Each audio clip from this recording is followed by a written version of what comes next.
Welcome, welcome, folks. As you're flowing in. Here in Zoom, looks like we are up and running, and it looks like we might be up and running on Facebook. So if you're Yes, we are all good on Facebook. Excellent. Welcome, everyone. Welcome, Zoomy and Facebooky folks from all over. We're going to get started in just a couple minutes. We're going to let folks trickle in and get situated and geared up for an exciting Tea with Lee session today. So hopefully that's what you think you're showing up to. And if it is, then you're in the right place.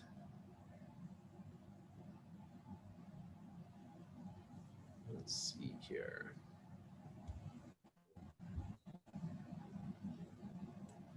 Okay. If you're just pouring into the Zoom room now, please do go ahead and jump into the chat. And when you do, make sure that little drop down is set to everyone. Otherwise, it'll just chat to us and you can't talk amongst yourselves. As to say, all panelists and attendees, not just panelists, which is its default. I don't know why. It's a strange thing, if you ask me. And we'll get started here in just a minute or two. So again, just letting folks find their way into the room. Welcome, welcome. All right. Looks like folks are jumping in the chat room. Don't forget to set that thing to panelists and attendees. And that'll really help. Folks pouring in from Charleston and Copenhagen, Denmark, and Albany, Oregon. Toronto, Canada, Madrid, Spain, Longboat Key, Florida. Northern California, I've heard of that place. And Evergreen, Colorado, we got Germany, we got France, Pennsylvania, Israel, Seattle, Denver, the Grand Duchy of Luxembourg. Welcome, Kathy, from the Grand Duchy. Dookie. You just don't want to say Dookie, so call it a Doochie, but it's not. You don't want to say it, but you just said it 3 times. So I did. Yeah. It's going to be a good day. Yeah, I can tell. Yeah. Well, we'll let people continue to trickle in. And again, if you're here in Zoom, please do feel free to jump in the chat, but make sure that drop down above the message box is set to panelists and attendees so you all can see each other and talk amongst yourselves. Then over there in Facebook, if you want to jump in and put some comments in the comment feed, then please feel free to do so. And if you ask any questions there, then we will proxy those over later as best we can. We're going to do some Q&A today, so lots of questions for Lee. And if you're in Zoom and you want to ask questions, then please put them in the Q&A box. We won't be getting them out of the chat because there's just so much volume flowing by over there. And the folks over in Facebook, if you do want to come join us on Zoom, one of our moderators will put a link in the comment in the post to come over to Zoom if you'd rather be over here, which is fine. So it's Dutchy, like Duchess. Thank you, Kathy. Well, that makes me feel better because then I don't have to say Dookie for the 4th time. So how you doing over there, Mr. Holden? I'm doing great. I got some good internet. I'm at the studio.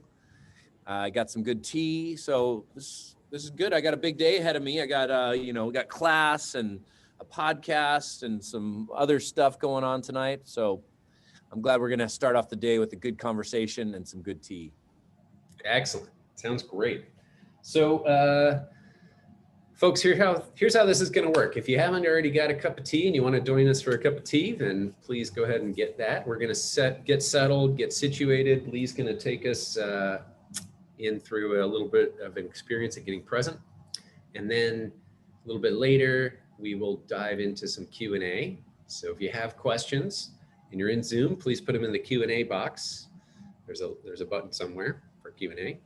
And if you are in Facebook, please put them in as a comment and we'll get to as many as we can today. It's often difficult. We have way more questions than we have time to answer. So we generally look for the ones that are most applicable to most people. If you don't get your question answered here, you can always write in to support@holdenqigong.com and we'll get you answers.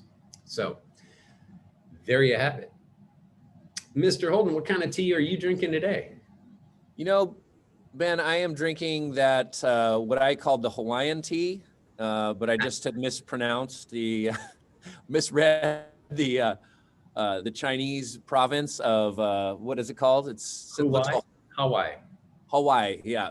And so I was telling you, yeah, they have I got some pu'er from Hawaii. It's organic. And you were like, that's interesting. I don't know. So it's the Hawaii tea of China. The Hawaii of China is what I'm drinking. And I have a really interesting dragon cup. And this cup is fun because when you pour tea into it, this dragon changes color. And I might even do a little demonstration right now. And I haven't been able to find any more of those kind of cups, but this was an old one. Somebody gave it to me. I think it's a Japanese style of cup. But as soon as you pour hot tea in it, magically, it turns a different color. So there's that. I'm going to pour tea. And then these are the kind of things that my 10-year-old finds extremely incredible. Yeah, I kind of do too. I feel like maybe I'm a 10-year-old at heart. Yeah. Look at that. Now it's red. So cool. Alchemy has happened. And I feel like I'm ready to drink tea. I got to get some more of these cups, I think. Yeah, man. If you find some, get me some. Okay. That's amazing. It's really cool, huh? Cheers, everybody. Here's to the red dragon in all of us. Love that.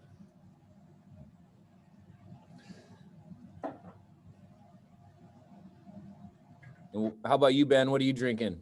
Well, I am packing some classic blend of unblended brick from Hidden Peak Tea House with a mini tocha that I love, the Tengchong teas.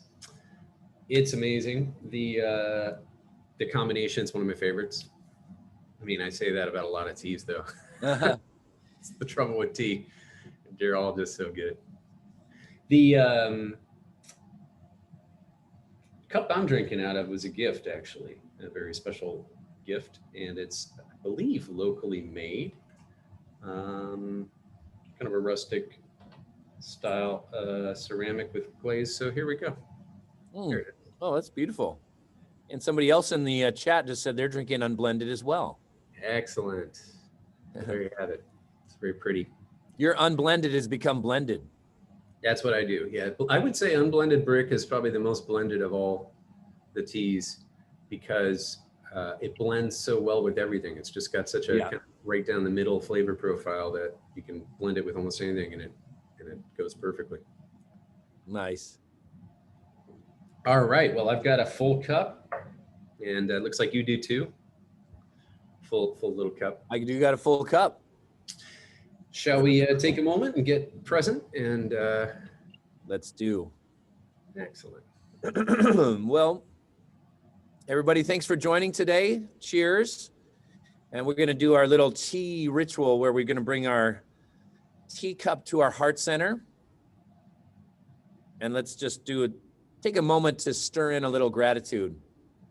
What are you grateful for this morning, today? What are you grateful for in what's to come? That's kind of a quantum gratitude. Being grateful for something that hasn't happened yet so that you magnetize it into manifestation. So we can do a quick gratitude for our morning or yesterday or this week, something in the past. Gratitude for the tea. And then just close your eyes and think about something in your near future that you're grateful for. And use that gratitude as a way to magnetize that potential experience into existence. We'll take a deep breath. And we'll drink to our unlimited potential. Cheers, everybody. Cheers.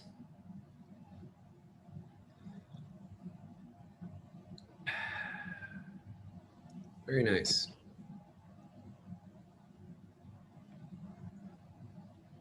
Mhm. What else is new, Mr. Holden? Anything noteworthy? Oh man, everything's so new with the baby, you know, just new things every day. It's like these little infants, they're so smart. So now if I make any sound, she will mimic me. So Oh, especially with the tiger sound, if I at her, she back she's at me. doing that now. She's Awesome. doing that. It's so much fun. It's like we're communicating, and she only does it if I do it first. Nice. So it's so cute. And she's just, when she smiles, when an infant smiles at you, it just lights up the whole room. So now I know what the inner smile meditation and practice. I just think of her face and I got my inner smile going.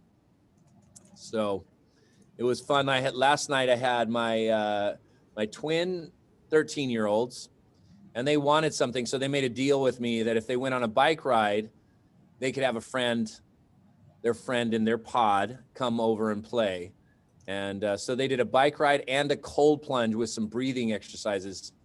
And so we've been doing 13-year-olds, you know, instead of being in a power struggle with them, we're in a cooperative. I tell them, let's be in a cooperative communication. So you want something, I want something, and we've been negotiating. So this has been an interesting journey into Tai Chi communication, effortless flow with 13-year-olds. And I got 2 of them. So they're quite a pair. Double trouble. Yep. So it's been fun. We had a nice day yesterday with a bike ride in the woods, a cold plunge, and then some artwork shenanigans. Artwork shenanigans. My living room's a mess, but we had fun. Gonna say that sounds like a house trasher. Yeah. Sure, it was worth it. It was.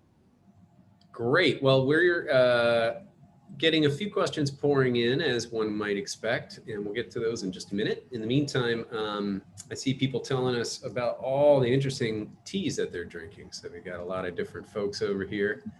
Well, Lori's still working on her coffee, but she'll switch to tea in a bit, I guess.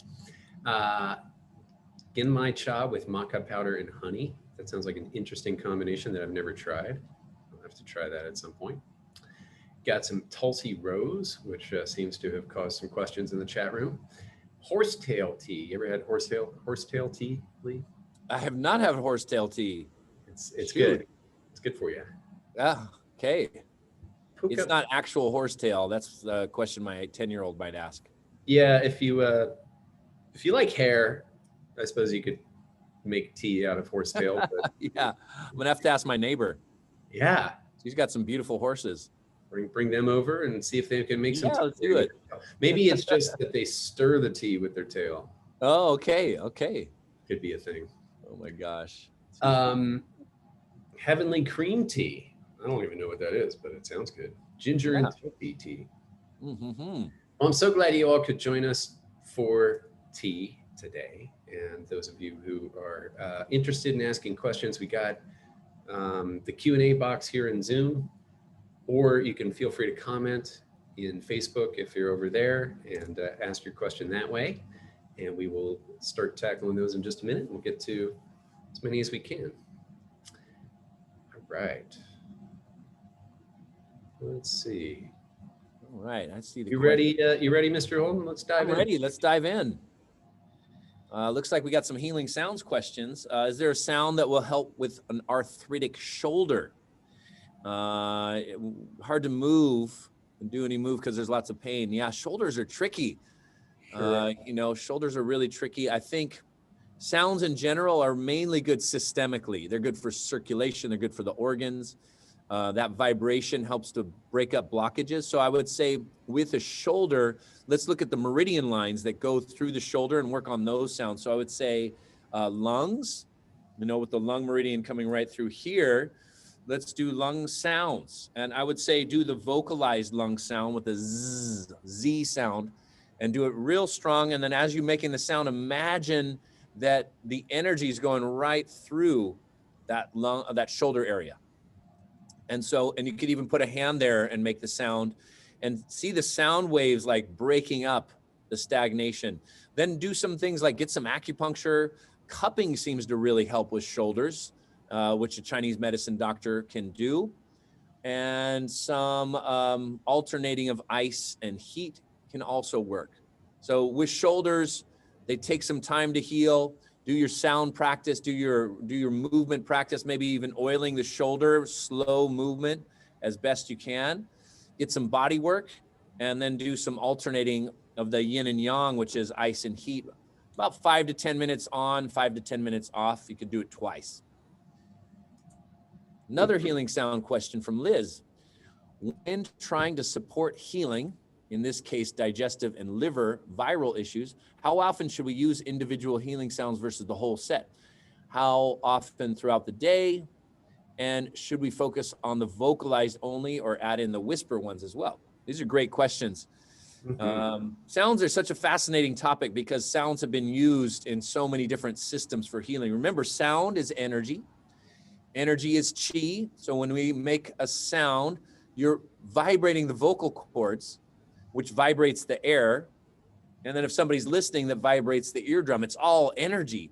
And so as you make certain sounds within your body, you influence the energy. So in this question, with digestive issues, number one, do all 3 sounds, and you can do all 3 intonations. So for example, we said the lung sound, Z, Z, and the whisper sound, S. And then there's also a subvocal sound where you go through the motion of making the sound, but don't actually have any sound coming out. And that's more like the vibration, like you're listening to the vibration within the organ itself. And these reflect the different layers of our body. We have a physical body, we have an emotional body, and we have a mental body. And those 3 sounds correlate to each of those aspects of ourselves. Now, because we're an integrative whole, if you do all 3, we can address and fine tune the different layers of ourselves. So especially with internal organ issues, it's great to do all 3 of those sounds, meaning vocalized, whisper, and subvocal. So do a couple vocalized, then do a few whisper, then do a few subvocal. And now you say you have a liver issue, then you could add 3 or 4 or more liver sounds. Same thing, just add a few more of the vocalized, add a few more of the whisper, add a few more of the subvocal. You could do that a couple times a day. And then if you wanted a short version, just do that one organ that you're working on throughout the day. If you're driving, for example, that's a nice time to do some sounds. Is driving, make some healing sounds for your organs. And it's fine to do a few times during the day. You know, maybe a morning and an evening practice, a formal practice, and then throughout the day, just doing it whenever you have a couple of minutes.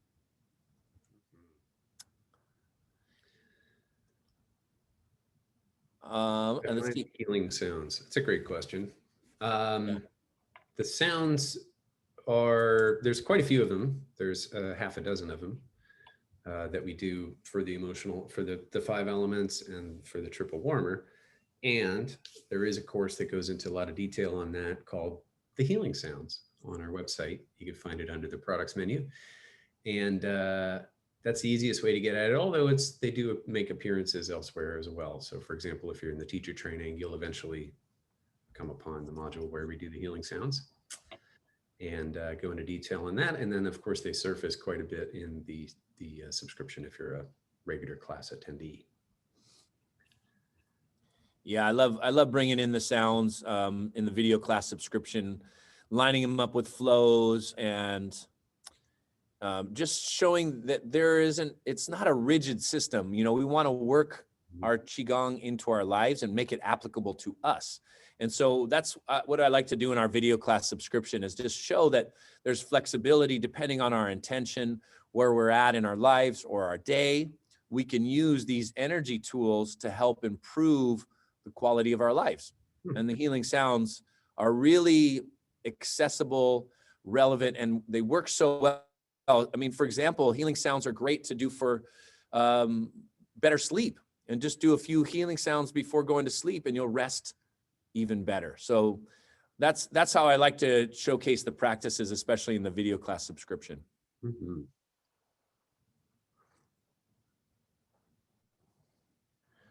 Should I go into more? Let me go grab another question. After about 8 months of consistent practice, I find that my mind is wandering during practice. In fact, I came up with this question during today's practice. That's funny. Any suggestions for dealing with this? I feel like I've become more comfortable with the practice. It's easier for to lose focus. Okay.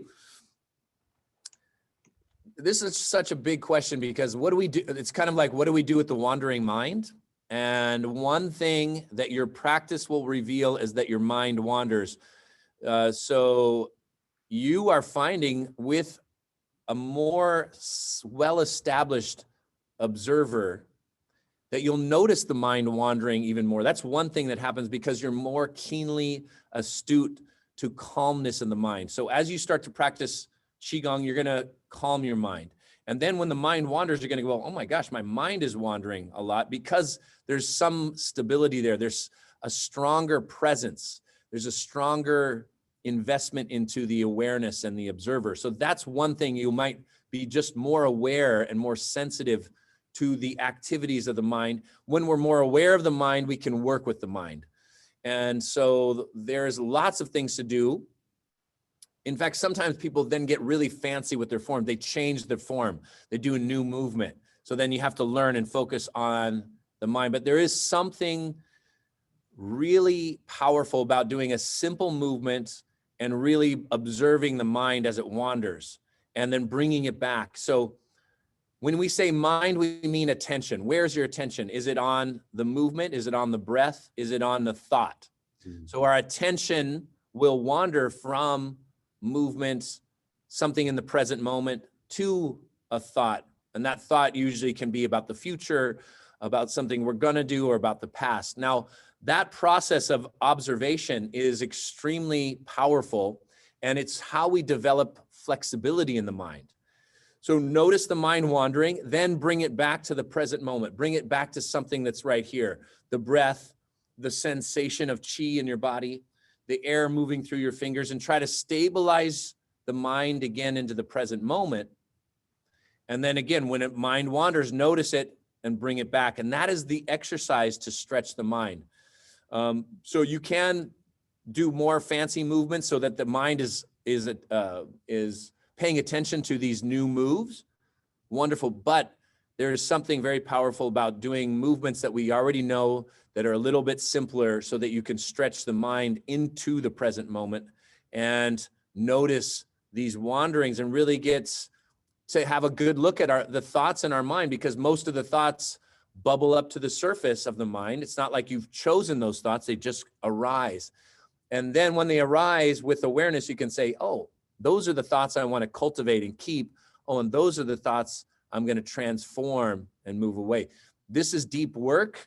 And so this is some of the first processes of that deep work. So great question, great observation. I have one. Bridget has put a question in, as you could see, but it got split up. So it is regarding symptoms in the hand, and I'll pull it out for you from below. Okay. And she says that she has been practicing Buddha Palm for months now, and now has symptoms of hardening of the tendons and a bump on her hand. Is that any way related to Buddha Palm? Wow, I am not sure about that. Sorry to hear that, Bridget. So she's got symptoms in the hand. Hardening of the tendons and a bump. And a bump. I don't think this is Buddha Palm related or Qigong related. I think it can be that when you do your Qigong practice, stuff gets pushed to the surface and goes to the extremities or to the skin. So it goes from the depths, and as we start to bring energy up, it's going to push it to the surface. So it's not necessarily a bad thing if that's what's happening. It's a cleansing and it's a clearing. I'm not sure if you overuse hands, do a lot of typing, play an instrument.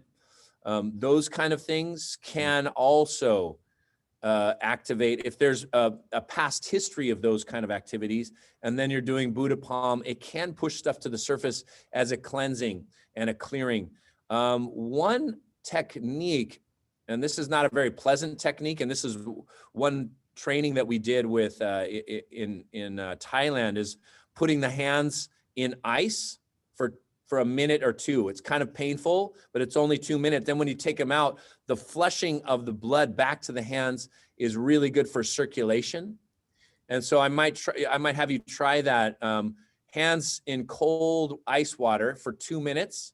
Start with 1. And then the rest of the day, you're going to get a lot of vascular exercise. So the blood flow goes out of the hands and it's going to pour back in. And it's actually a great exercise if you have cold hands and feet to do that, because it'll just pump the energy through there and create vascular strength.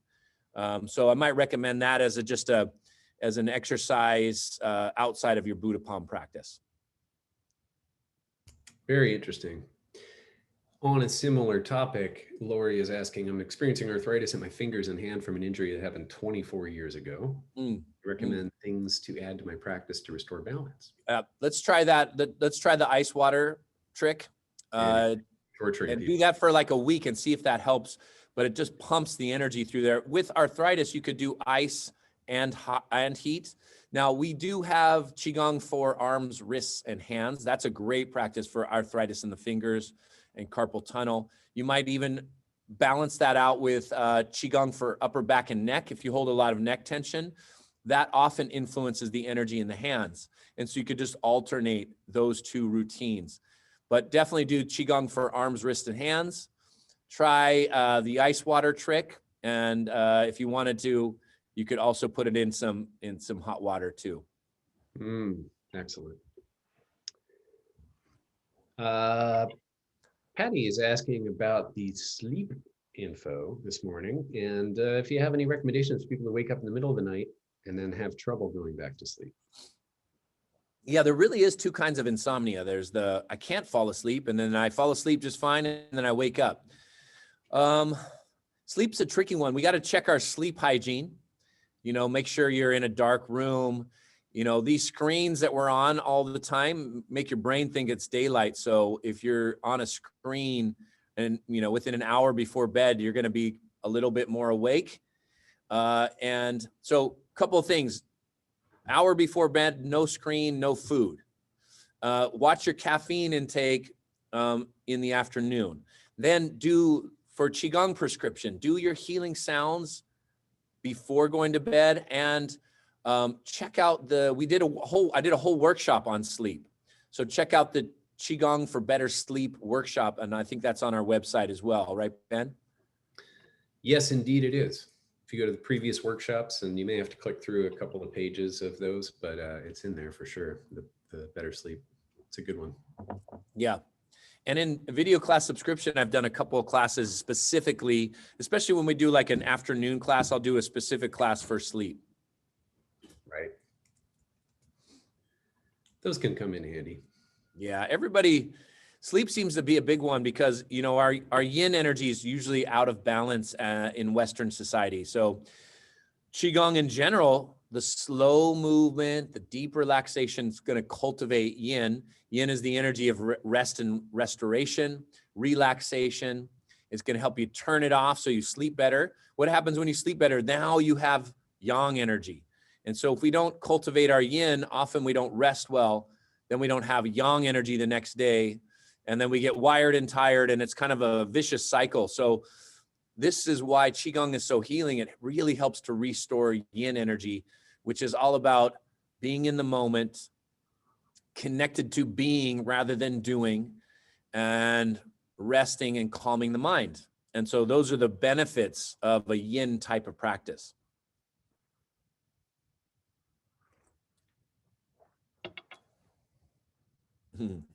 I like Linda's question. What's I that? have allergies. Assistance, please. Yes. What do you got for allergies? It's definitely a thing. Well, we did talk about the lung sound, zzz, making healing sounds. Since today we've had a lot of healing sound themes. I love the study that just came out. Well, maybe it's not just out. It was a few years ago. But people that hum have less allergies. So hum, do your healing sounds, because the sounds vibrate the sinus passages. Now, slow, deep breathing through the nose during the day. Practice nasal breathing. Practice breathing. In fact, practice, like, go for a walk so that you get your heart rate up. And then just breathe in and out of the nose. That helps to open the sinus passages and strengthen the nose. And we also have Qigong for better breathing. And these pressure points right here, press in and wiggle. That's large intestine 20. Pressure points on the face can be very helpful for just a quick opening of the sinuses. Allergies, if you have severe allergies, I often find that herbs will help too. And there's a couple of really good Chinese herbs, but something like nettle as a tincture can really help sinus health. There's my 2 cents on sinuses. 2 cents on sinuses. 1 for each nostril. Yeah, 1 penny for each nostril. Hey, we could do a workshop on allergies and sinuses, I think. I'll bet we could. Yeah, I think people would like that. Yeah. Had a question on sinusitis that doesn't, speaking of sinus, that doesn't go away and often turns to pneumonia, and has been doing better breathing and Qigong every day. But if you have anything specific, does the advice you just gave help in that case with sinusitis, and then and or it sort of spiraling into pneumonia sounds like a rough outcome. That's the thing, when you get a sinus infection, then here's the thing, how Qi in medicine works. So like as a Chinese medical doctor, the first entry point of pathogenic Qi is the sinuses or skin. And then it moves deeper. So it goes from sinuses to the throat. So sometimes we get a little sinus infection, then it goes sore throat, or sometimes very quickly sinus, sore throat at the same time. And what we want to do is clear the pathogenic Qi at the surface, at the sinuses or the throat. If you don't clear the pathogenic Qi, this pathogenic Qi finds its way deeper, goes to the lungs. And then it could go to other organs, digestive organs, or the joints and the bones. That's why then we have fevers and chills afterwards. And your body's trying to push it out, but sometimes we don't have enough Qi to push it out. And so there's always this push-pull or battle between your own individual healthy Qi, which is called righteous Qi, and the pathogenic Qi. Now, some pathogenic Qi is strong or particularly strong in your body constitution. And so herbs and acupuncture can also facilitate that. But yes, we want to do healing sounds. We want to build our righteous Qi. We want to make our body strong. We want to build our immune system Qi. But once it goes into the lungs, then we need to do some other kinds of herbs and practices. So if it's at the sinuses, then something like nettle, like I recommended, will be helpful. But if it gets to the lungs, now we need to change the herbal formulas to address the Qi where it's at. All through the process, your healing sounds are going to be helpful. If it's just sinuses, you could also do your, really any Qigong program is going to help build. Once it gets to the lungs, we want to stop doing our tonifying Qigong practices and mainly do purging Qigong practices because it's entered into the body deep, especially if you're sick. Then just focus on a simple healing sounds practice, maybe some very light stretching. And that's kind of how we think about pathogenic Qi or diseases in Chinese medicine. We're not going to say pneumonia or even allergies. We're going to call it an energetic diagnosis. For example, allergies are called wind heat. The wind, this invisible energy, came in, and the heat is the agitation that's happening in your body. Sore throat is a sign of heat. Chills is a sign of damp cold. So we're going to look at, like weather, we're going to say, what's the weather like in your body? What is this pathogenic Qi brought in? And then how do we balance it and use some techniques or herbs to push that pathogenic Qi out?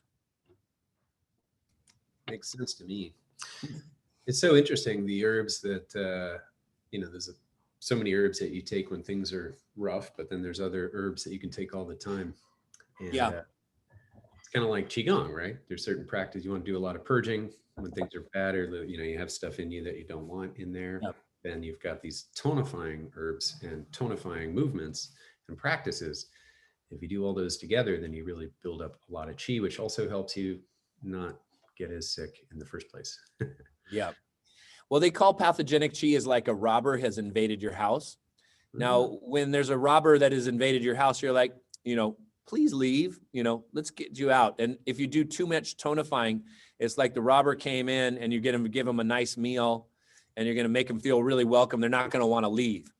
And so the idea is like, okay, the art of the practice is we still want to strengthen your body's energy, but we also want to purge or, nicely ask the robber to leave the house or the premises. And so first, let's ask the pathogenic Qi to leave. That's all the purging exercise, healing sounds, and some of our exercises that we do, cleansing and clearing. We do those in the beginning of class just to make sure that we're clearing out the fortress of ourselves first.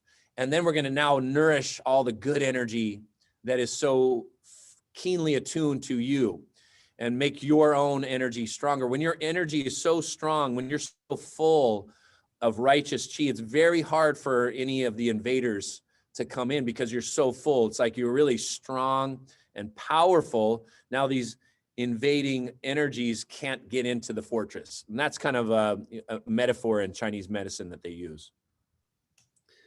Well, I'm sure that's apropos some of what's going on today, because we have had a few questions float through about the upcoming Qigong for a Strong Immune System workshop, and it sounds like exactly what you're talking about.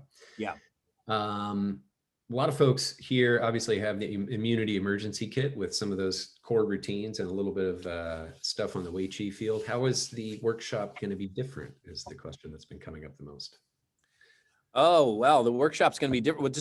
We're going to dive in deeper. And, I wanted people to have some tools and resources when this crazy pandemic hit. So we just almost immediately we're just like, hey, let's give some of our coursework away for better breathing and emotional balance. And we're going to figure out now, let's dive in deeper. Let's get really skilled at working with this particular kind of energy because, immunity is something called Wei, means protection. So we can have physical body protection, but what's the relationship between emotional stress and your immune system? In fact, it's interesting because when people go through a bout of stress, your immune function goes way down. If people are depressed, their immune system isn't as strong as somebody who's happy. On the other side, if somebody's fallen in love, their immune system goes way up. So we're seeing this relation between what we in the West call immunity, all these different markers of immune system. It's a complex system. And we're seeing it in relationship to emotional health. And we've been talking about this in the East and Eastern medicine for thousands of years. And so we'll demystify that and we'll actually give tools and techniques on how to use that and create a really strong immune system. When I was studying psychology at UC Berkeley, I was in my junior year of studying psychology and all of a sudden I was just dumbfounded. I'm like, hey, wait a second. I haven't learned one technique on how to feel better. I haven't learned one thing to create emotional balance. I couldn't tell somebody anything to do if they were feeling depressed after 3 years of studying. And after, one weekend workshop of studying Qigong, I had a whole bunch of stuff that worked for emotional stress. So I love the Eastern practices because they're so practical. And in the workshop, that's what we're going to do. We just give you practical, accessible tools to create a strong immune system, both really in its totality, as it relates to stress, as it relates to Wei Qi, the different kinds of Wei Qi, as it relates to breath. And we'll do some new techniques that will really jumpstart the immune system and then create consistency in immune function so that we're not just going like this. How does the immune system work with sleep? How do we sleep really well? How do we create emotional balance? And we'll do all that in a good 3-hour deep dive. Yes, indeed. Very good.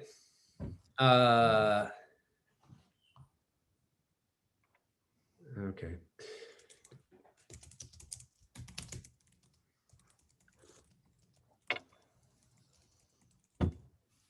Cool. So next up, there's a couple of questions about practice time or what to practice. And I think that's always a question that comes up a lot. One is, and I'll kind of give you a couple here. One is, I'm a beginner. Mm-hmm. Should I practice the same routine every day or a different kind every day?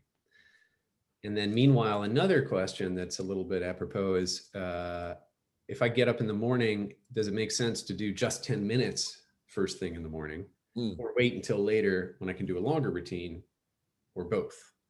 Okay, great. I'm going to answer that second question first. Do both, because each part of your day is calling for a different kind of energy. So morning, a quick 10-minute routine can do wonders for getting you going, especially if you're doing a lot of knocking on the door of life, shaking, some pressure points, and maybe one flow, pulling down the heavens or centering, and just gather your energy for the day and do 20, 30 seconds of just setting your intention for the kind of day you want to have. And then when you can, do your full hour routine or your 20 minutes, whatever you have time for later that day. And I think that's great, because later in the day, you might have some experiences. You might say, okay, now I really need to clear some stress, and your routine might change.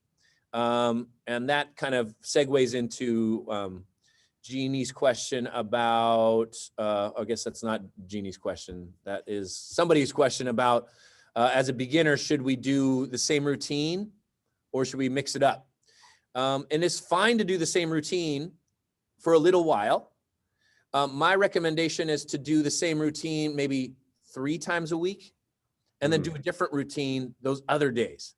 And the benefit of this is cross training.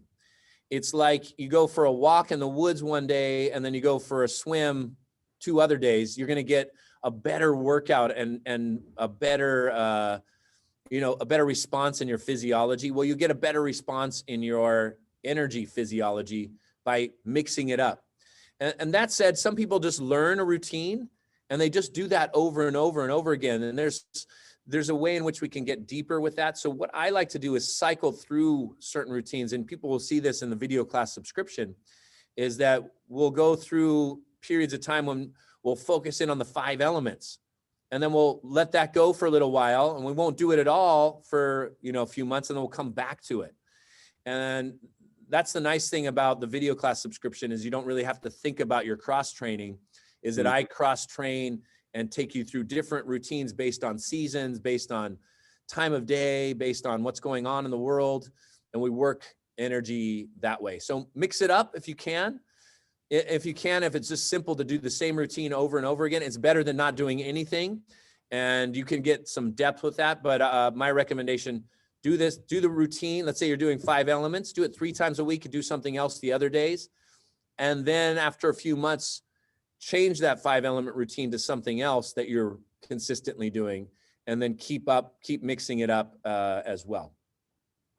Excellent. There are a couple of questions coming in about the back and so forth, which is often the case. But I'm going to take one that just rolled in from Rakia, and it's, is there any exercise that a person with sciatic nerve issue should avoid? And I would sort of expand that out to say, is there anything that people should avoid if they're having low back issues in general, but especially sciatica? Yeah. And this is, you're going to have to do a little bit of detective work for yourself, because, it's interesting. Everybody's back responds different to different exercises, and even everybody's sciatic will respond different. So one person, for example, might do, peacock looks at the tail that's done on the floor, and it's going to feel great. That's a prescription for sciatic. But some people, because of, misalignments or, too much mobility, might irritate it. So what I want you to do is to try the low back work that we do. All of this is going to be like, let's strengthen our core like we do in Daoyin. We've been doing a Daoyin workshop series, and we've been doing a lot of work on the core. So strengthen the core, stretch the lines of tension that are connected to the sciatic nerve, which is going to be gallbladder meridian, and get some kidney flows going. Nourish the low back with energy. And there's lots of different choices in your exercises. So you start to do them. When you start off your Qigong practice, do it real light, do it real easy, and tune in, listen to your body. Say, oh, that really feels good. That helps to release it. Oh, that kind of feels a little irritating. I'm going to back off that one, or I'm going to just skip that one. And as you find the ones that really work for you, sink into them a little bit deeper, breathe into them, and help to get that release. And so do that kind of work with, we have the Qigong for low back workshop, where I do a whole bunch of routines, and you can see and pick and choose the exercises that really work for you. But like I said, it's going to be very particular to your individual case. I'm going to give you a general low back workout and sciatic workout, core strengthening. Try all of that, and then just back off and modify, especially if it's real acute. Meaning if it's a real recent injury or flare up, you're going to want to go easier. If it's chronic and it's just been there a long time, we want to go in easy, but also go in a little bit deeper to get that energy to move and to clear out. And, you know, low back and sciatica is something that I've struggled with from injuries in soccer. And when I do these routines, man, they just work so well. The problem goes away when you do it right. So just go easy. You have time. Even light, simple exercises are going to be very effective for releasing the sciatic nerve. Absolutely. Yeah, I'll vouch, man. What you said about having to do your own detective work, I can't do any of the peacock movements, because once upon a time my SI joint became hypermobile, and now it's hypermobile. So those just always set me off. Yeah. If I didn't have that problem, it would be great. And I could tell there's a couple of muscles that wish I could do it, but just can't do it. And so if you try to do everything and then don't notice kind of what happens, if you're not sort of sensitive and then trying it a little differently and trying it a little differently till you figure it out, then you may continue to have those issues. But if you're able to do the Sherlock Holmesing of the, like, okay, which movement was it that set this off? And maybe this time today, I'll try not doing that. And next time I'll try not doing that until I find the thing that it is that ends up having a bad result, because all the rest of the work around that is so helpful. And so I do that low back routine a lot, but there's always a couple of pieces when we do Dalian that I just have to back off of. That's good. Smart. And, you know, when you're hypermobile, all those strengthening exercises really come in handy. So that's the kind of detective work to do. And, you know, I think this is the gift of times like this, is that we can't come to a class. I can't point out things to individuals. We're going to really have to learn how to listen to ourselves and become our own best masters of our own energy system. And we always are. We just often will look for somebody else to tell us about ourselves. And that's fine. And we can listen to that advice, but then internalize it, digest it, see how it works for your body, because we're all in different bodies and all different energy bodies. And these are just techniques and tools that you get to use. And if the tool doesn't work for you, then there's another tool that we can find and start to work into it. So go slow, listen, and feel into those movements, and really ask your body, hey, what do you need right now? And this is really good. This is really good deep work in becoming our own best masters. Yes, indeed. Patricia's asking a question I know a lot of people have, which is, why during a routine are the hands away from the body, and how far should they be? When doing what routine? A routine. A routine. Why are the hands away from the body? Yeah, okay. For the most part, we don't touch. So yeah, hands away from the body to pick up the energy in the energy field. Your body and your hands are especially sensitive to energy. In fact, when you touch the body, it's different than when you're off the body a little bit. And you get two different energies. So when we are in Qigong, we make that Qi ball, and we say, oh, wow, I feel so much energy in my hands. If you went like this, you wouldn't feel that same level of energy. And so it's a little bit like maybe the difference between a landline and a cell phone. You know, cell phones are using the invisible energy, and a landline needs that cord. Well, sometimes we need that cord to do physical touch and physical work, or more physical exercise. But when we're doing more energy exercises, we're working with the invisible energy that's through us and all around us. And just like I was explaining the other day, 99% of the universe is visible energy. And even when we look at our cellular structure all the way down to the atoms in our bodies, they say in quantum physics that 99% of our bodies is empty space or energy. And so we're working with that energy to shift it, to move it, so that the blueprint of our energetic pattern has balance and alignment so that when those particles, when the bricks and mortar lay down into our physical bodies, it's in alignment with that energy pattern of health and vitality. And so that's just one simple, quick answer to that question. Great, a great and simple answer. That's what we like. Barbara's asking, I'm doing the 30-day challenge, but I can't about raise my arms above my head, and I feel tension or pain when doing the exercises. How far should I take the form, and should I use imagination instead of pushing through? Yes, use imagination instead of pushing through, right? You often hear me say in Qigong practice, no pain, no pain. Let's make it about no pain. And so if it hurts to go here, then go here. And just just have the sense and imagine that the hands are up. Just not like you really have to visualize it, but just I'm putting my hands up. I'm finding, okay, so there's where it hurts. I'm going to go to here. So, and then maybe tomorrow you go a little further. And then maybe the next day it's a little further. Maybe the next day after that, it's a little less. And we just start to work and listen to the body where there's good pain, but not pushing into sharp pain or bad pain.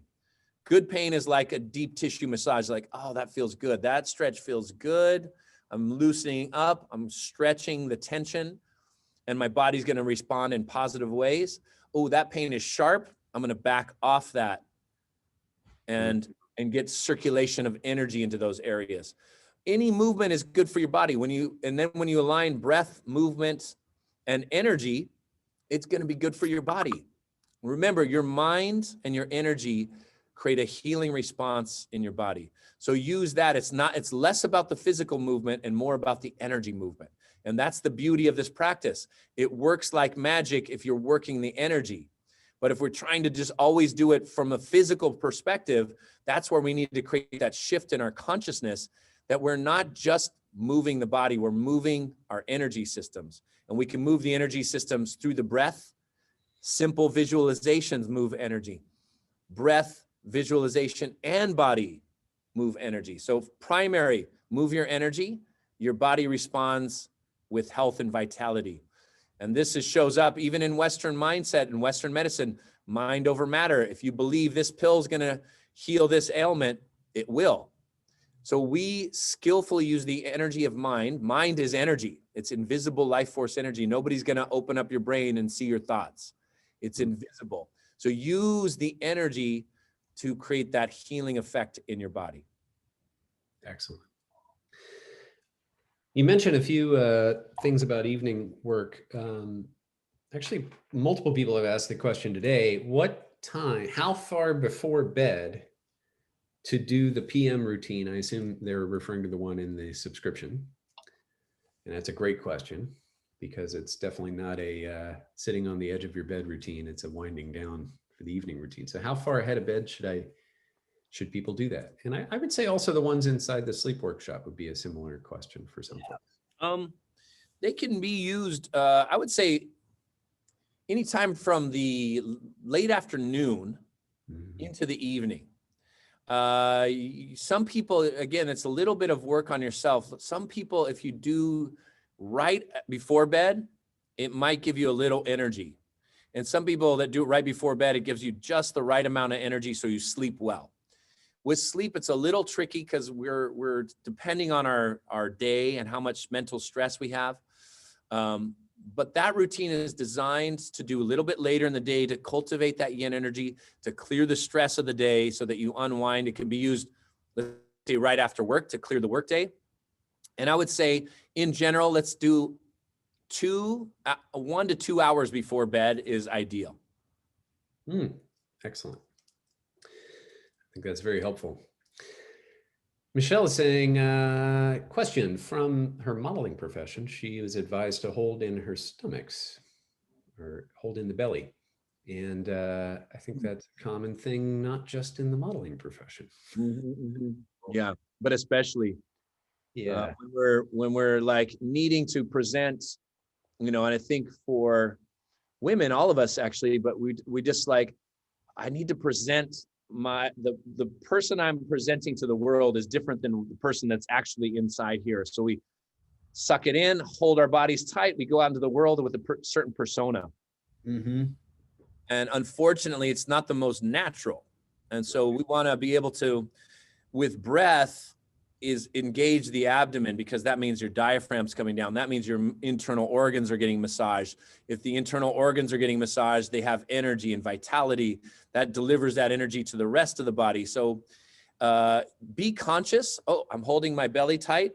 Okay, I'm going to just relax and take a few deep abdominal breaths. And there's nothing wrong with, at some point, okay, I'm going to be in a modeling shoot, or I'm going into this certain circumstance with awareness. I'm going to hold my body a certain way. Now I'm going to come off stage, let's say, or I'm going to go into my room. I'm going to rebalance. I'm going to do deep abdominal breathing. I'm going to do some relaxing Qigong. I'm going to create an antidote to whatever I have to do in my day. And that's what we can use Qigong for, is to really be conscious of either our minds or our bodies, and how our facade and our external persona is often out of alignment with our own natural flow of health and vitality, or our own natural way of moving through the world of who we actually are authentically. And that awareness can be extremely helpful. And then just do a practice that's a remedy to that, or bring out, you know, what they call tiger energy. Is this like, I'm going to come out breathing into my belly in a modeling shoot. That's like the courage to be yourself in front of anybody. And that's also really deep work.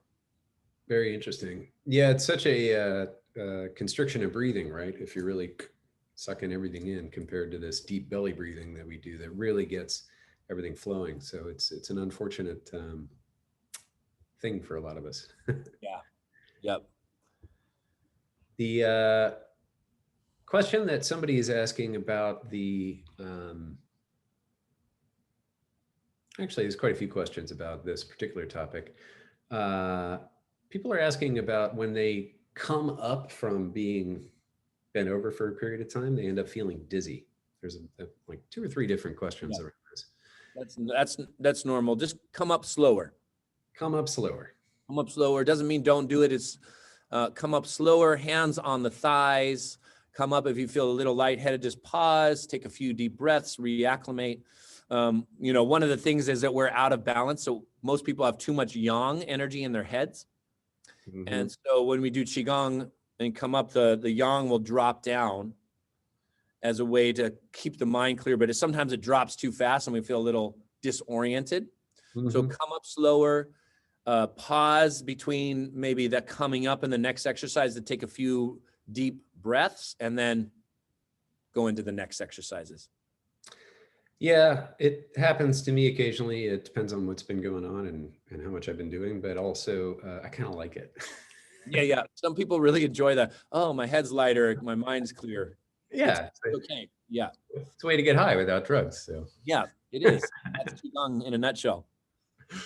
I think it's getting close to Facebook question time. So I'm going to tee Zach up with, hey, whenever you have a minute, come on over. But in the meantime, I will take care of a couple more. So is there a time that you should not do? Is there too much?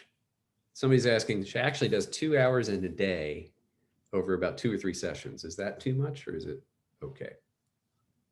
That's okay. Again, you know, some people are Qi fit. They can do 3 hours of Qigong a day. And some people, that might be too much. You might feel, you know, too strong of a detoxification, or might be too much for our energy systems. In the same way, exercising, going for a 3-hour hike might be fine for somebody. And then for somebody else, it's going to be too much. So build into longer sessions and longer routines. I do have quite a few people that are, you know, retired or don't have, you know, jobs or families, and they just say, hey, can I do 3-4 hours of Qigong a day because it just feels so good? Absolutely, you can. It's great work. And the nice thing about Qigong is it's balanced. The yin and the yang are balanced. So it's movement, but it's relaxing movement. It's exercise, but it's also meditation. And so listen how you feel at, you know, at the end of a day, and you'll build your ability to do longer practices if that's what you like. Excellent. Looks like Zach has emerged. Yes, Zach has emerged. We've got a ton of questions coming in from everyone over on the Facebook side of things. The first one's going to be from Joan. I've had plantar fasciitis for a few weeks. Are there any recommendations for resolving beyond stretching and Qigong practice? Okay, plantar fasciitis, massage your foot. So whenever I get this question, I remember the time when I was a massage therapist and somebody came in and said, "Can you work on my plantar fasciitis?" And I was like, "Excuse me, what's that?" And it's really when there's inflammation on the fascia along the bottom of the feet, usually from either being flat-footed or having high arches, and then doing a lot of, let's say, running or walking, can create this inflammation on the feet. Now, deep tissue massage is great. Acupuncture is great. Stretching your foot is great. A lot of the Taoyin exercises are wonderful. We just did a sequence of exercises that stretch the toes and the feet. But one you can do is lie on your back, interlock your fingers behind your knee, and circle your foot and stretch all the lines that go into the foot. And then what else I was recommending, 2 minutes of ice on the foot will help to pump and flush circulation in and through the foot. So 2 minutes of ice on the foot twice a day. Something simple like that can really work. People get creative, get those little balls, even a tennis ball, and just massage the foot while you're sitting down, having a meal. Just keep working it. Perfect. And then Melissa has a question. What 5-minute stretching exercise would you suggest for someone who's sitting at a desk all day? Spinal cord breathing. When you're sitting at a desk, look up, because often we're this way.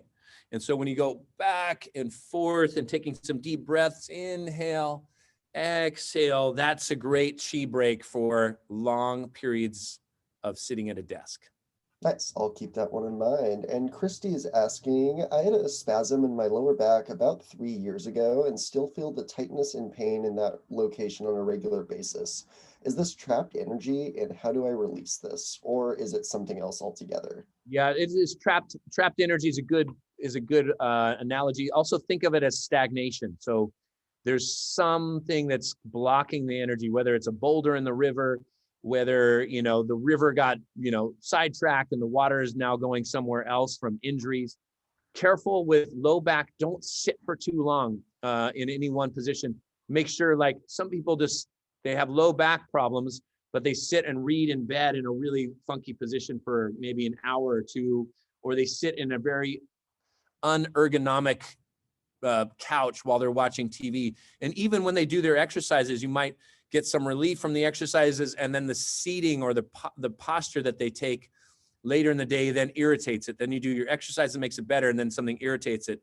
So I find with low back issues, get rid of the irritants, get some good posture. Don't do anything, one thing for for too long of a period. That's sitting or even standing in one position. Make sure your body's moving. So sit for an hour, get up and move. Sit for an hour, get up and do some chi breaks like I was just describing with the spinal cord breathing. Perfect. And then Diane, or actually Kevin, has a question. What are the differences between Shaolin and Wu Dang Qigong? Hey, we're getting technical, geeking out on the history. No, Shaolin is very interesting. I love the Shaolin practices because they have a rich history of connection with Indian yoga and pranayama mainly, not Indian yoga like we think of it now, but a wandering monk named Bodhidharma came from India through Tibet into China and started training these martial artists in some breathing practices and energy techniques, and they sort of fused together. And so the Shaolin has a lot of pranayama, powerful energy practices. And, I taught a workshop called Iron Shirt Qigong, a 3-weekend workshop on the Shaolin technique of Iron Shirt, a very basic level. And it's extremely powerful. Now, the other technique is more of the Chinese martial arts mixed with Qigong practices from the Taoist masters. And they're not separate, but a lot of these techniques were shared. But they're going to be like 2 different teachers, 2 different schools of thought, 2 different lineages. But again, we're all working with our energy. We're all working with our chi. Perfect. And then Naomi is asking, I have a question about arthritic knees. Do you have any advice? Good question. Advice, we want the chi to move, but we don't want to irritate it. So we want the energy to circulate, but you don't want to irritate the inflammation in the joint. So do a lot of pressure points around the knees. For example, if this was the knee, slap inside, slap outside, slap back, massage around the knees. You know, maybe you're sitting in a chair and you're slap, 1 minute, 2 minutes of slapping, then massage all the pressure points around the knees. We do have some knee Qigong kind of exercises, which are in the Healthy Joints program. So I would check that out too. Wonderful. And Sonia is asking, are there any flows that are especially good for the autonomic nervous system, especially while lying down or sitting? Atomic nervous system. I don't have one of those, but maybe that's when you're on Qigong, you get an atomic nervous system, huh? Autonomic nervous system, I'm guessing. That is the correct one. Perfect. Okay. Well, I do like atomic. I might use that later, Zach. The autonomic nervous system, one way we have access to that is through the breath.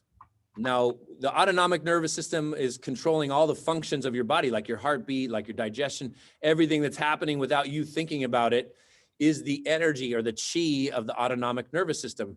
Now, one way we can get in touch with that autonomic nervous system is through breathing practices. So to clear stress and to, you know, sometimes that part of our nervous system gets hijacked. So we're always in stress mode. We're always on alert. We're always looking for danger. And breathing, slow, relaxed, deep breathing helps us to communicate to that part of our nervous system to say, calm down, relax, you're safe in this moment. Let's not be hijacked by this constant obsession of what might happen that's bad. And so simple breath work can really help us get out of sympathetic stress mode into parasympathetic relax mode. And when you're in relax mode, rest and digest. That's when your body's going to heal. Breathing is key to getting into that operating system and changing it for the better. Beautiful. And then Catherine is curious. She pulled a leg muscle when slipping on wet grass, and she's now doing seated Qigong. She's curious if she should wear her compression wrap on her leg while doing her practice, or if it's better to remove it. I would say if you're doing, if you have the compression on other times in the day, then remove it. Let's get some circulation flowing and then put it back on to compress and to exercise the muscles in that physiology. But Qigong wants to open things up, get everything circulating. And sometimes in the West, we're really just looking at the physiology, the cells, the muscle tissues, and not the energy system. So do both and see how that feels. Perfect. And then John is curious, when doing pressure points for the pain that I get in my thumb, I use a pressure point that you recommended, but are there any other alternatives that I can do? For pain in the thumb, right? Yes, correct. Okay, so do the neck stretches. You know, when we press, like spreading the feathers, we press out, you turn the thumb a little bit downward and away as you lean the head in the opposite direction, and that'll stretch the whole line. And remember, the thumb is the lung meridian, so do any exercises or flows that are good for the lungs. Perfect. And then Sharu's asking, are there exercises for blood pressure itself, and would they be the same as the heart and kidney exercises? Heart and kidney would be helpful to do for sure. And then because we're looking at not the functions physiologically, we're looking at what is the energy doing. So high blood pressure is going to be called yang rising, too much fire, too much heat going upward. So we want to cool it down and rebalance that chi and bring it back down. So any exercises that help to bring the energy down, we're going to be beneficial for that. And if you wanted like a whole routine on that, we have the Qigong for high blood pressure routine on the website. Beautiful. And Jane is asking, are there any suggestions in regards to Qigong for a super low appetite? Yes, all of Qigong will be good. Qigong workshop for healthy digestion. because when your energy circulates, your metabolisms get stronger. 5-element flow is a routine, an energy practice that goes to each of the organs is very good. And we want to bring the fire back into the belly. So usually with low appetite, it's a diagnosis called dampness in the digestion. So we want to clear the dampness and reestablish that internal furnace or metabolic fire. Wonderful. And Marette is asking, I recently did the acupressure point at the sternum as I heard it's good for stress, but the next 2 days it was very sore after right in my sternum. Is this because it was healing? That is because you pressed pretty hard, and that's fine. And if you did the same pressure, a week later, if you did it, every other day or so, it won't be sore. And so just keep up with it, maybe go a little lighter at first, and then work into it a little bit deeper and deeper, because you're working some energy out in this area. And soreness, sometimes when you're pressing in this area firmly, it can be sore the next day, but don't worry about it. Just take a day break, maybe do some tapping instead of pressing, and then come back to it the following day. It's going to be less sore, and you're going to work the energy through that area. Wonderful. And Kay's asking, what can you suggest for lymphatic and bladder healing? Okay, you're going to work the kidney meridian. So a 5-element kidney practice would be good. If you wanted to do a 5-element energy flow, the kidney practice is in there.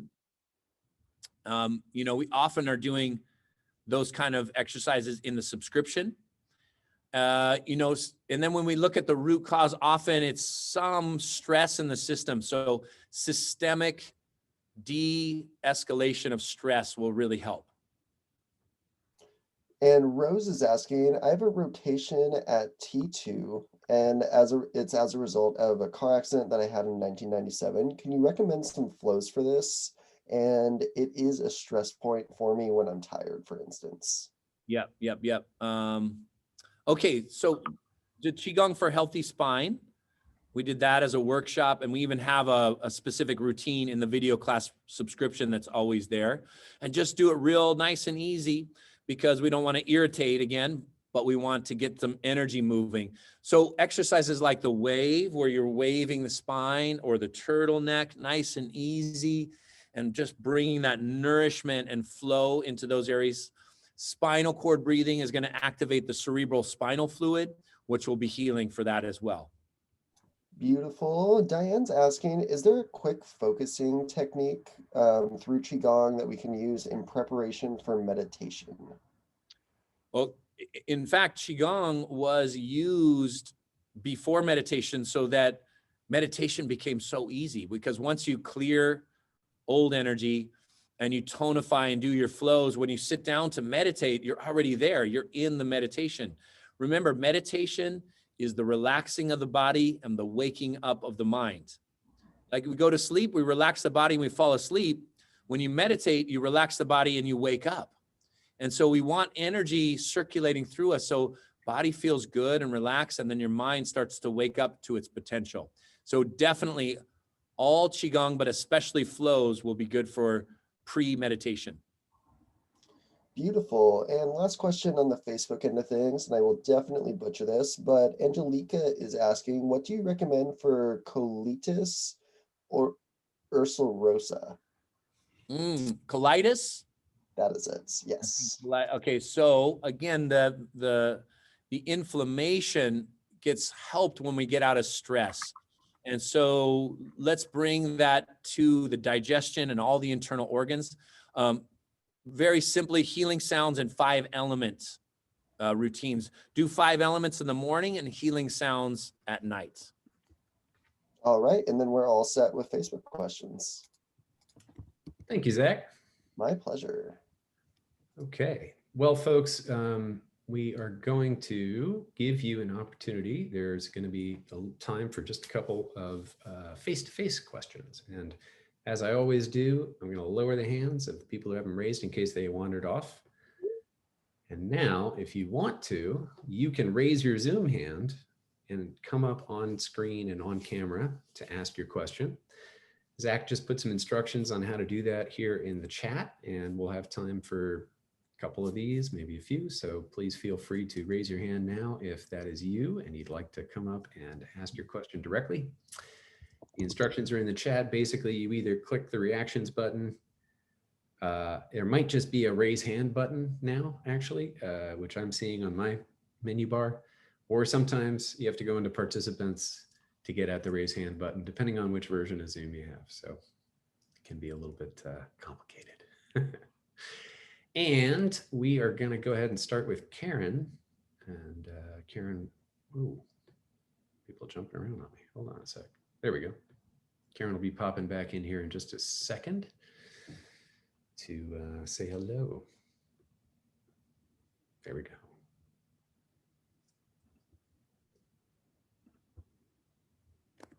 Mute. There you go. You found it. Okay. Perfect. Hi, Karen. Okay. Hello. Do you know anything about notalgia paresthetica? No, I really don't. Oh, It doesn't sound nice though, huh? no, it is an itching between my shoulder blades Okay. on my back. It started in June. People tell me it's somehow nerve related. It's Okay. not dermatological. I've gone through a thorough neuro evaluation with lots of different blood tests looking for anything underlying, including an MRI of that area of the spine. You know, I'll tell you what in Chinese medicine, what they think. So when it's skin related, it's heat coming out. And so if it's nerve, then we're going to say liver. And so we're going to look at the lungs. That's related to skin. So Mhm. each organ system has a specific body area. So work the lung healing sound to clear the heat and the agitation from the skin. If it's coming from the nervous system, like, you know, shingles would be nervous system, then we work the liver. So lungs and liver, both in the flows and the healing sounds, is how I address that first step. And then your overall Qigong practice is going to help the nervous system to get out of agitation and create a healing effect in your body. Okay? Oh, just one other thing. I also have costochondritis. But most of my costo pain is the sides and the front, not the back at all. Right. Could those be related? It's interesting. The costochondritis, that's inflammation in the ribs. That's where your liver meridian is. So I'm thinking you need to do some liver meridian work. Okay. Liver healing sounds. Do more of that. And liver, the tree sways in the wind exercise is very good for that. Or any of the liver exercises that you'll find in the 5 element flows or on the subscription. We do that a lot. So. Okay. Thank you. Go. Okay. Taking notes. Good. Very good. Thanks, Karen. It's funny you put 2 and 2 together like that. It's really great. It's like Same area. There you go. It turns out. Yep. It's great. Good detective work. Next up, we have Tim. Tim will be joining in just a moment. And get that video on.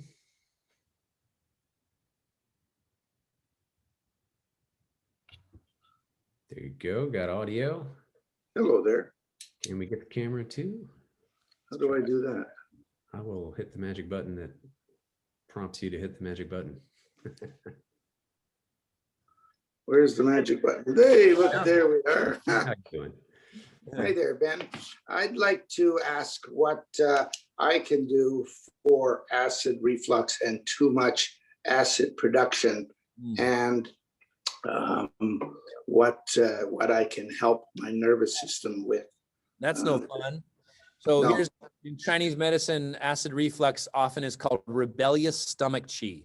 So instead of this energy going downward, it's going in the opposite direction, it's kind of coming up.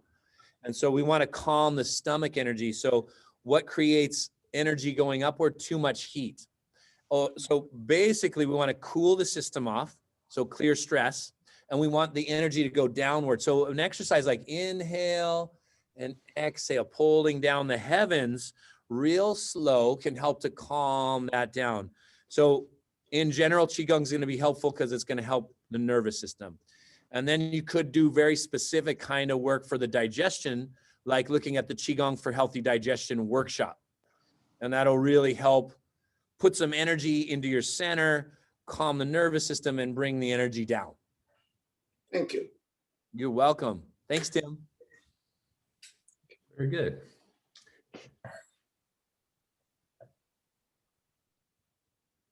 Well, that was an easy one for you because you're. It's good to be a Chinese doctor sometimes, right? You're like, Yeah, hey, it is. covered. Different way of looking at the body, and then we have a different kind of solution. Indeed. Yes, indeed. Well, we've got Kim coming up, and Kim is here looking for the magic buttons. Any moment now, we'll have Kim's visage and voice flowing in. Oh, Kim's in the car. Hey, Kim. Hi, yeah, I'm in the car. I'll pull over as soon as I can, but thanks for putting me on. So I'm having surgery on Friday. It's going to be kind of extensive lower abdominal surgery, and I've been practicing for 3 years. I want to keep up my Qigong practice through that time, and I want to know what what you could recommend, and if there's anything I should avoid. A couple of weeks ago or recently, Lee said something about avoiding microcosmic orbit during pregnancy. I guess, like bringing the energy up when you want to keep it down. And I wondered if it would be the same kind of thing with this. Yes, absolutely. Work with the healing sounds before, especially afterwards. Mhm. That's something you can do to just keep circulation moving, even if you can't do a lot of physical movement. So do your Qigong practice on the front end before surgery. Then coming into surgery, really visualize the surgery having a positive outcome, just the way you want it. Keep your mind in alignment with the procedure. And then afterwards, do your healing sounds practice and your meditations. We have a nice program, like a deep dive into a meditation. It's called Guided Healing Meditation. It's a course. Right. Okay. You want to do that while post-operative. All right. And then I have the seated one, but can I do the other routines seated and just not do, the standing part?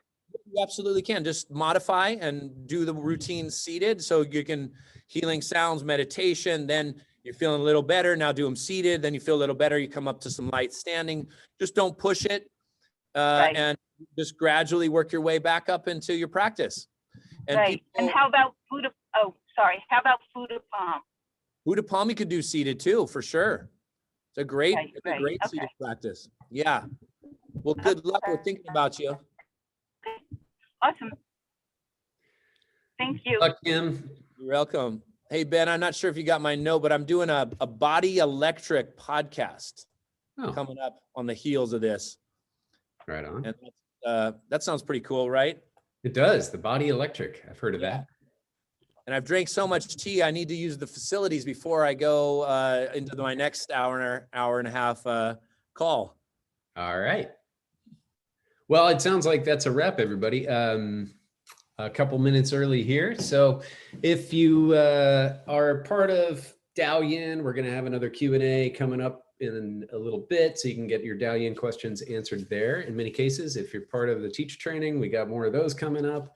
Obviously, those of you who are part of the subscription, we have a little Q&A session before each class, and you're welcome to come to those.